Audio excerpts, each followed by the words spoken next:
merupakan salah satu rukun Islam yang hukumnya wajib, yang jenis harta, kadarnya, dan yang berhak menerimanya sudah ditentukan secara detail dalam syariat Islam. Dalam beberapa ayat, perintah zakat disandingkan setelah perintah sholat, dan beberapa ayat kata zakat disamakan dengan sedekah sebagaimana disebutkan dalam Al-Quran. Ambillah zakat dari sebagian harta mereka. Dengan zakat itu kamu membersihkan dan mensucikan mereka. Al-Quran Surah At-Taubah ayat 103. Namun, sedekah dalam terminologi syariat, pemberian yang sifatnya sukarela dan tidak terikat pada syarat-syarat tertentu dalam pengeluarannya, baik mengenai jumlah, waktu, dan kadarnya. Sedekah sifatnya lebih umum, yang tidak terbatas pada pemberian yang bersifat materi. Orang yang membantu orang lain dalam bentuk jasa disebut sebagai sedekah.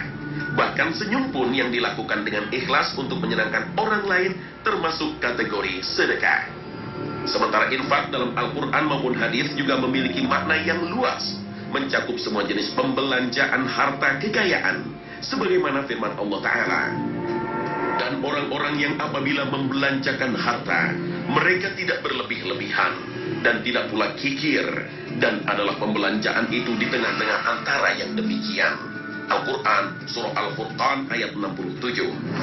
Orang yang membelanjakan harta untuk kebajikan dijelaskan dalam Al-Quran dengan sebutan fisabilillah.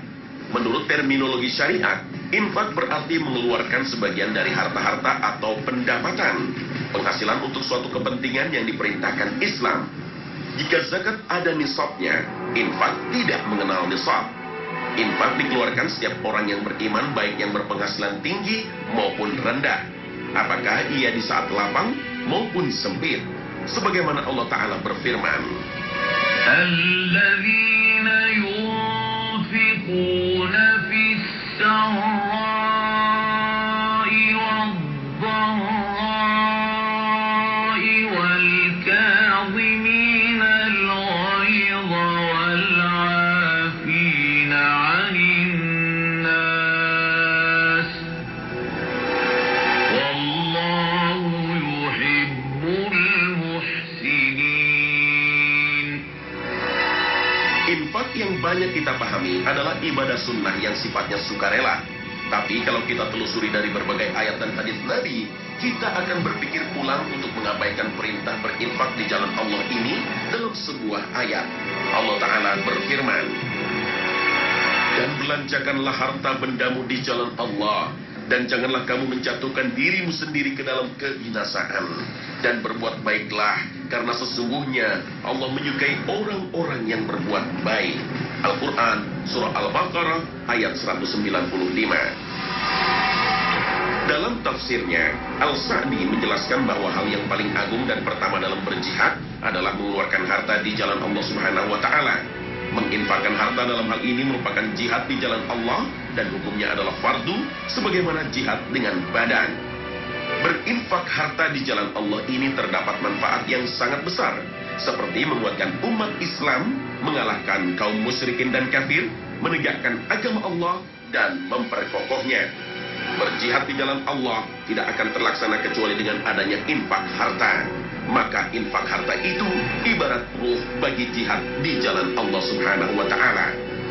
Karena itulah, dalam berbagai ayat Allah menegaskan perintah jihad dengan mendahulukan perintah jihad dengan harta.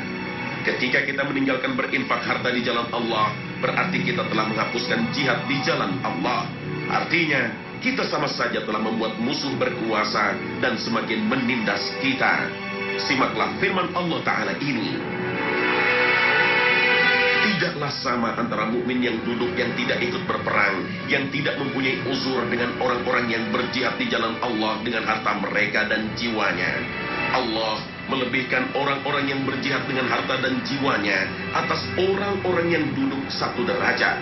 Kepada masing-masing mereka, Allah menjanjikan pahala yang baik, surga. Dan Allah melebihkan orang-orang yang berjihad atas orang yang duduk dengan pahala yang besar. Al-Quran Surah An-Nisa ayat 95. Coba kita introspeksi diri, berapa banyak uang yang dikeluarkan untuk membeli pulsa handphone setiap bulannya, dan berapa banyak yang dikeluarkan untuk infak di jalan Allah. Mana yang lebih besar? Inilah seruan jihad. Kalau tidak sekarang, kapan lagi kita memulainya? Jangan sampai waktu membuktikan bahwa umat Islam makin menderita banyak kekalahan. Sekali ini, umat Islam tidak akan berjaya tanpa jihad harta.